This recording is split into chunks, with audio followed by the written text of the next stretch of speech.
Pronto, começou.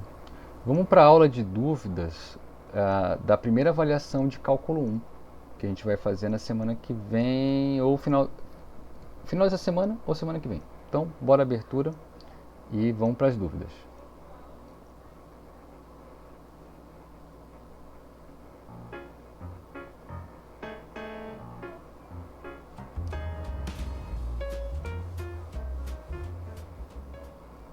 Ok, eu vou dar uma parada aqui, vou fazer o exercício, depois eu volto explicando e gravando. Então, vou dar uma pausinha aqui.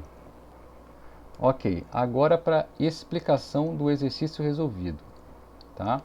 O exercício é esse, limite de h indo para zero de 2 mais h ao cubo menos 8 sobre h. Tá? Vai dar zero em cima, porque quando o h vai para zero, esse fator vai para 2 ao cubo, que é 8, então vai para zero no numerador, e vai para zero no denominador também, porque o h está indo para zero. Então, esse não posso fazer por substituição. A ideia aqui, então, é manipular essa expressão aqui em cima para ver se eu consigo botar um h em evidência para cortar com esse h que está aqui embaixo. Tá? Para isso, você pode fazer essa conta distributiva, tá ok? Né, no braço, na unha, ou usar o que eu gosto muito, que é o binômio de Newton. Tá?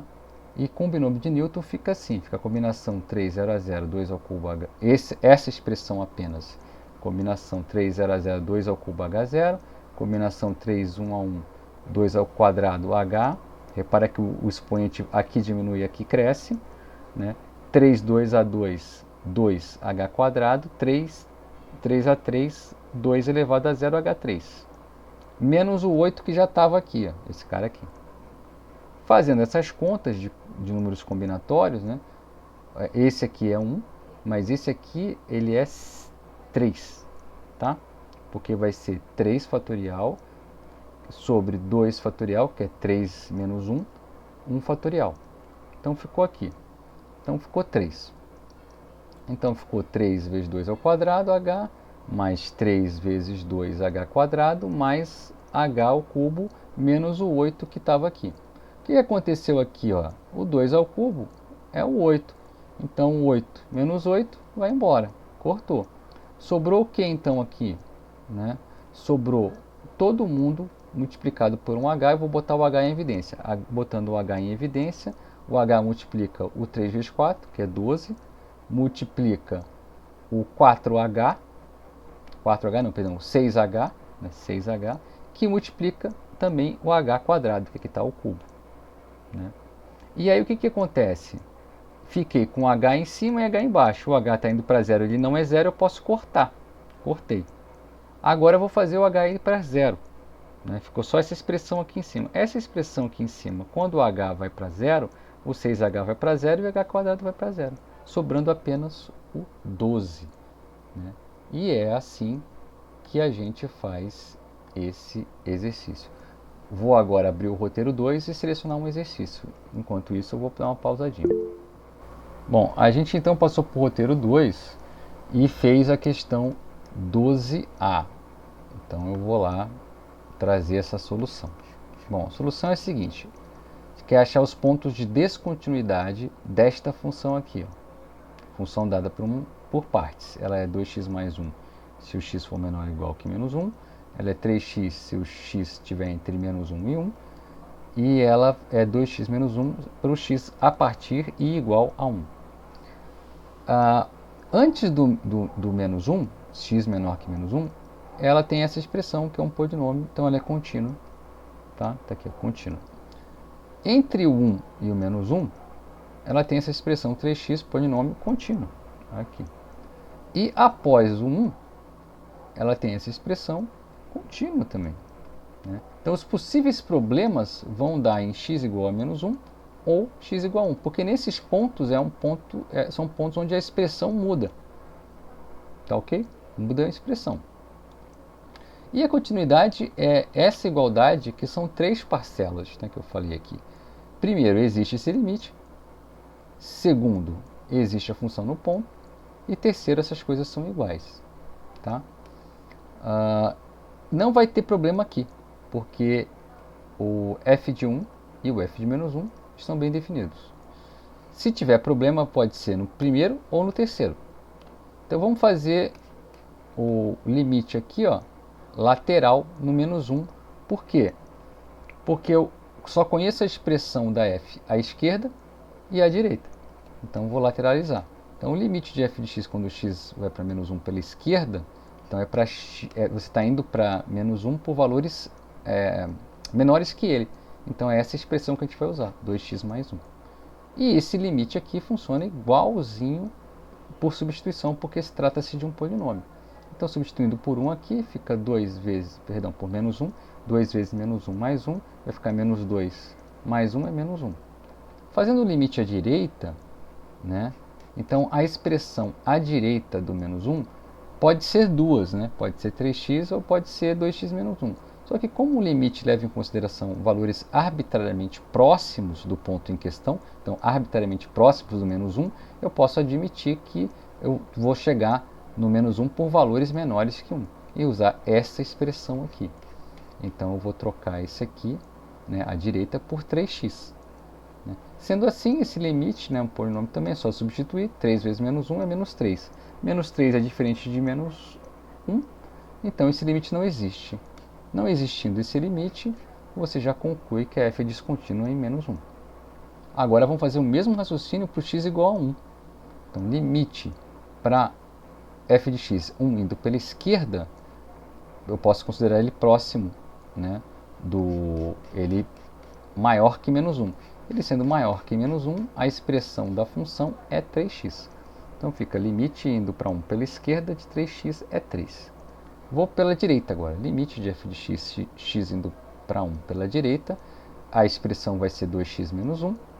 Substituindo, fica 2 vezes menos 1, fica 2 menos 1, 1, que é diferente de 3. Ou seja, o limite ordinário não existe e então ela é descontínua no 1, encerrando a questão, que a questão pergunta, né, encontre os pontos de descontinuidade da função. Eles foram encontrados. É o menos 1 e 1.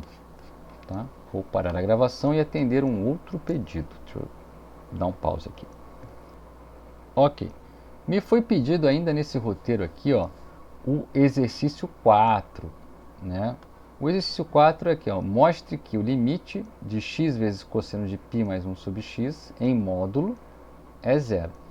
Para fazer esse exercício, a gente recordou um critério muito importante de limite, que é chamado infinitésimo por limitada. Aqui, ó. Tá? Infinitésimo é uma função cujo limite vai a zero. Aqui, ó. Seja f um infinitésimo em x0. Ou seja, o limite de f de x quando x vai para x0 é zero. E limitada é toda função que você, próximo do x0, você consegue prender ela entre duas constantes. Ok? Então a gente vai usar esse teorema, o teorema 6, para fazer esse exercício aqui. Cadê aqui, ó? O 4. Bora lá para ele. Eu quebrei ele da seguinte forma. Esse limite do módulo de x vezes cosseno de π mais 1 sobre x em módulo, tá? Deixa eu apagar esse que é a explicação de outra coisa. O módulo do produto é o produto dos módulos, aí eu quebrei dessa forma. Aí o limite do módulo de x quando x vai para zero é um infinitésimo. Né? Se você não acredita, faz essa conta. Né? Por se tratar de um módulo, você tem que fazer o limite à esquerda e à direita, mas você vai conseguir e vai ver que vai dar zero. E o cosseno de qualquer coisa, botei um asterisco, qualquer coisa, o cosseno fica preso entre menos 1 e 1. De forma que o módulo do cosseno fica preso entre 0 e 1. Então, o módulo do cosseno é uma função limitada. Então, eu caracterizo aqui por um infinitésimo vezes uma limitada. O teorema 6 me diz que esse limite vale zero. Então, está demonstrado que esse limite vale zero. Tá? Vou passar agora para o roteiro 3. Deixa eu ir lá no programa de gravação e dar uma pauseadinha aqui agora. Aqui, estamos de volta. A gente abriu o roteiro 3 e tinha dúvida de um aluno desse exercício 9 aqui, ó. Né? Até um exercício que usa a teoria da relatividade. Né? Então está dizendo que a massa de uma partícula com velocidade v, ela é a velocidade em repouso sobre a raiz de 1 menos v quadrado sobre c quadrado, onde c é a constante da velocidade da luz. A pergunta é: o que acontece se o v for para c pela esquerda? A natureza dessa tendência pela esquerda é porque, na teoria da relatividade, a gente supõe que a velocidade máxima possível de uma partícula seja a velocidade da luz. Então eu não posso me aproximar por valores maiores que a velocidade da luz, porque seria uma constante absoluta do modelo. Então eu tenho que ir pela esquerda. Então, se eu vou pela esquerda, né, o que vai acontecer com essa expressão aqui? Bom, essa expressãozinha aqui dentro, né, V sobre C, então eu estou indo por valores menores que C. Então aqui dentro eu estou indo para 1 por valores menores que 1. Então eu estou indo para 1 pela esquerda. Tá? Ao quadrado eu continuo não mexendo nessa situação, continuo indo para 1 pela esquerda. Né? Então eu estou indo por valores menores do que 1. Então essa expressãozinha aqui, ó, agora, então, ó, 1 menos alguma coisa que vai para 1 pela esquerda é alguma coisa que vai para 0 pela direita. Vou indo para 0 por valores positivos. Agora, quando eu tiro a raiz, continuo com esse comportamento. Dessa forma, o comportamento desse limite aqui é esse comportamento, é o limite de x indo para 0 pela direita, m0 sobre x, que é o que essa raiz está fazendo quando o v vai para c pela esquerda. E esse comportamento aqui, se você olhar no gráfico da função m0 sobre x, ele vai a infinito quando você vai para 0. Tá? Então vai a infinito mais infinito. Ou seja, né, você tem aqui um impeditivo, né, da velocidade da luz. Nenhuma partícula pode ir para a velocidade da luz. Né? Porque se assim o fosse, a massa dela ficaria infinita. Né? Na verdade, para você ter velocidades próximas da luz, né, você tem que ter partículas com massa praticamente nula. Porque se a massa for nula, você consegue chegar na velocidade da luz. Essa que é a interpretação. Né? Ou massas muito pequenas, né? Muito mesmo. Então, para você chegar na velocidade da luz, você tem que ter massa zero. Tá? Porque senão ela vai para infinito. Né? Se a massa for zero, a massa não vai para infinito. Tá? Então, só partículas sem massa é que conseguem chegar à velocidade da luz. Porque se ela tiver massa, né, dá esse problema aqui. E tem mais uma série de coisas da teoria da relatividade que não cai em cálculo. Mas o que cai em cálculo é essa análise aqui, ó, que esse limite é infinito. Não a interpretação. Eu acabei interpretando porque tem uma quedinha por teoria da relatividade. Bom, deixa eu dar um informe, então, que o colega achou dois misprints, são erros de digitação aqui, ó, no final do roteiro, na página 19. Eles vão estar devidamente corrigidos quando eu anexar essa aula no YouTube. Tá? Então, vou dar um pause aqui para a gente fazer outro exercício. Ok. O último exercício em questão é o 1, tá? do roteiro 3. Analisar essa função aqui no seguinte sentido: qual o domínio da função? Né? O domínio da função vão ser os números reais que não anulam o denominador. Então são aqueles onde x a quarta menos 1 é diferente de zero. Então, x a quarta menos 1 é igual a zero, 6 somente c x a quarta é igual a 1, 6 somente c x ao quadrado é igual a 1. Então, você tem que ter, para esse número ao quadrado ser igual a 1, ele tem que ser mais ou menos 1. Então, x ao quadrado é igual a mais ou menos 1. Bom, 1 quadrado nunca é negativo, então descarta essa possibilidade. Você só tem a possibilidade de x ao quadrado ser igual a 1. 6 somente c, o x ao quadrado foi igual a 1, mas para o x ao quadrado ser igual a 1, ele tem que ser mais ou menos 1. Então, está aqui o domínio da função. Tá?